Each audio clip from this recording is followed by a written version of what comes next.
বাংলাদেশের মানুষ তো যখন যদি কেউ বলে যে তুমি কি পোলাও কর্মা চাও না তুমি ভোট দিতে চাও, বাংলাদেশের মানুষ কিন্তু বলবে যে আমি ভোট দিতে চাই, না খেয়ে থাকলে অসুবিধা নেই।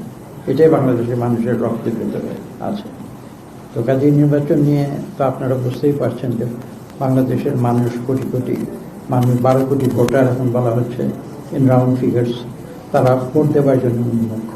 তো কাজে ভোটের ব্যাপারে যখন একটা নিশ্চিত কোনো ইঙ্গিত যখন সরকারের পক্ষ থেকে আসে, যখন বলা হয় যে নির্বাচন কমিশন তাদের দেশবাসীকে জানাবে ভোটের তারিখ, তখন তো বাংলাদেশের মানুষ উৎফুল্ল হয়ে যায়। আমি খোলাখুলি বলছি, আমি তো সেই দিন আমার গ্রামে ছিলাম, এলাকায় ছিলাম, আমি দেখেছি যে মানুষের যে একটা উচ্ছ্বাস সেটা আমি দেখেছি, এবং আমার মনে হয় সারা বাংলাদেশে সেটাই ছিল ভোটের জন্য।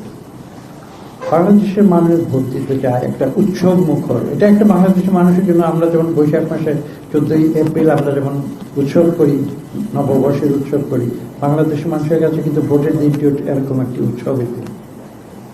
কাজেই তারা উন্মুখ হয়ে আছে কখন ভোট দেবে, কখন তাদের যে মৌলিক অধিকার তারা সেটা প্রয়োগ করবে, এবং তাদের সত্যিকার যে প্রতিনিধি তাদেরকে নির্বাচিত করবে। কাজে এটাই হচ্ছে আলোচনার বিষয়। ভোট সম্বন্ধে আপনারা জানতে চেয়েছেন।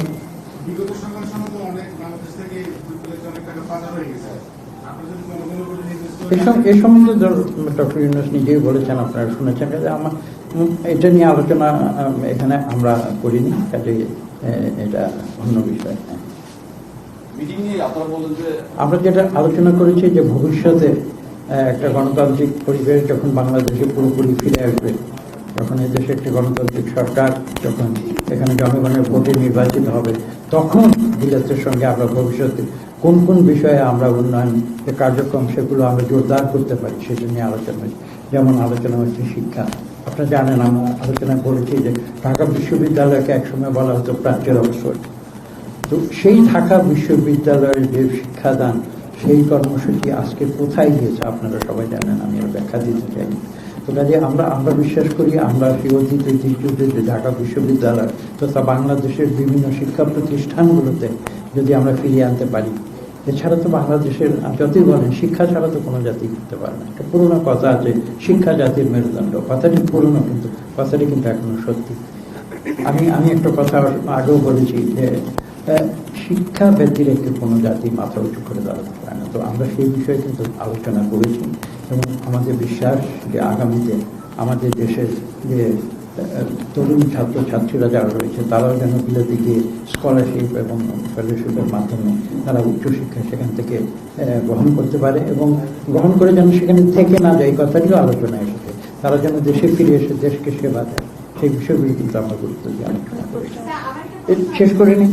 হ্যাঁ, শিক্ষার বিষয়ে আলোচনা হচ্ছে, স্বাস্থ্য খাত নিয়ে আলোচনা হয়েছে, যেখানে বিলাত এবং বাংলাদেশ পারস্পরিক যে উন্নয়নের জন্য, বাংলাদেশের শিক্ষা স্বাস্থ্য ব্যবস্থাকে উন্নয়নের জন্য আমরা কি কাজগুলো করতে পারি তাদের সঙ্গে, সেই বিষয়গুলো আলোচনা হয়েছে। তারপরে আরো ব্যবসা বাণিজ্য, যেটা জানেন বিলাত তো এটা একটা পুরোনো কথা আছে, বেনিয়ার জাতি বলে বিলাতকে। তো ওরা ট্রেডিং বলেন বা যাই বলেন, এটা তো ওরা সবসময় গুরুত্ব দিয়ে থাকে। যে বিলাতের সঙ্গে আমাদের ব্যবসা বাণিজ্য কীভাবে উন্নয়ন করা যায় সেটা বলছি। আমরা বলেছি যে দেখুন, বাংলাদেশের যে গণতন্ত্রের যে মডেল, বাংলাদেশের গণতন্ত্রের মডেল কিন্তু বিলাতের গণতন্ত্রের মডেল, ওয়েস্টমিনস্টার মডেলে এটা গড়ে উঠেছে। যে আমাদের গণতন্ত্রের ভিত্তিকে শক্তিশালী করতে হলে আমাদের বিলাত থেকে অনেক কিছু শেখার আছে, এবং তারাও আজকে আলোচনা এটা এসেছে যে এই বাংলাদেশে ভবিষ্যৎ যে ইনস্টিটিউশনগুলো, গণতান্ত্রিক যে প্রতিষ্ঠানগুলো, সেগুলো গড়ে তোলার জন্য যে যদি তাদেরকে সহযোগিতার প্রয়োজন, তারা সানন্দে তারা বলেছে যে তারা সেদিকে প্রয়োজনীয় সহায়তা প্রদান করবে আমাদের ভবিষ্যতে।